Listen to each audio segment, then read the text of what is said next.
स्नान और नहाने में अंतर। एक बार देवी सत्यभामा ने देवी रुक्मणी से पूछा कि दीदी, क्या आपको मालूम है कि श्री कृष्ण जी बार बार द्रौपदी से मिलने क्यों जाते हैं? कोई अपनी बहन के घर बार बार मिलने थोड़ी न जाता है। मुझे तो लगता है कुछ गड़बड़ है। ऐसा क्या है जो बार बार द्रौपदी के घर जाते हैं? तो देवी रुक्मणी ने कहा, बेकार की बातें मत करो, ये बहन भाई का पवित्र संबंध है। जाओ, जाकर अपना काम करो। ठाकुर जी सोच समझ गए और कहीं जाने लगे तो देवी सत्यभामा ने पूछा कि प्रभु, आप कहाँ जा रहे हो? ठाकुर जी ने कहा कि मैं द्रौपदी के घर जा रहा हूँ। अब तो सत्यभामा जी और बेचैन हो गई और तुरंत देवी रुक्मणी से बोली, देखो दीदी, फिर वही द्रौपदी के घर जा रहे हैं। कृष्णा जी ने कहा कि क्या तुम भी हमारे साथ चलोगी? तो सत्यभामा जी फौरन तैयार हो गई।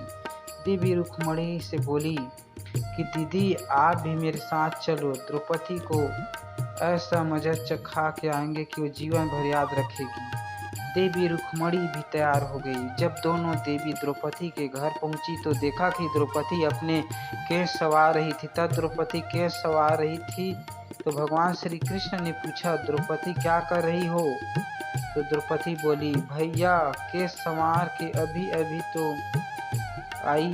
तो भगवान बोले, तुम काहे को केश सवार रही हो? तुम्हारी तो दो दो भाभी है, ये तुम्हारे केश सवारेगी। फिर कृष्ण जी ने देवी सत्यभामा से कहा कि तुम जाओ और द्रौपदी के सिर में तेल लगाओ, और देवी रुक्मणी, तुम जाकर द्रौपदी की चोटी करो। सत्यभामा जी ने रुक्मणी जी से कहा, बड़ा अच्छा मौका मिला है, ऐसा तेल लगाऊंगी कि इस खोपड़ी के एक एक बाल तोड़ के रख दूंगी। जैसे सत्यभामा जी ने द्रौपदी के सिर में तेल लगाना शुरू किया, एक बाल को तोड़ा तो बाल तोड़ती ही आवाज आई, हे कृष्णा।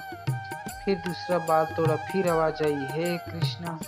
फिर तीसरा बाल तोड़ा तो फिर आवाज आई, हे कृष्णा। सत्यभामा जी को समझ नहीं आया और देवी रुक्मणी जी से पूछा, दीदी, आखिर ऐसी क्या बात है? द्रौपदी के मस्तक से जो भी बाल तोड़ती हूँ तो कृष्ण का नाम क्यों निकल कर आता है? रुक्मणी जी बोली, मैं तो नहीं जानती।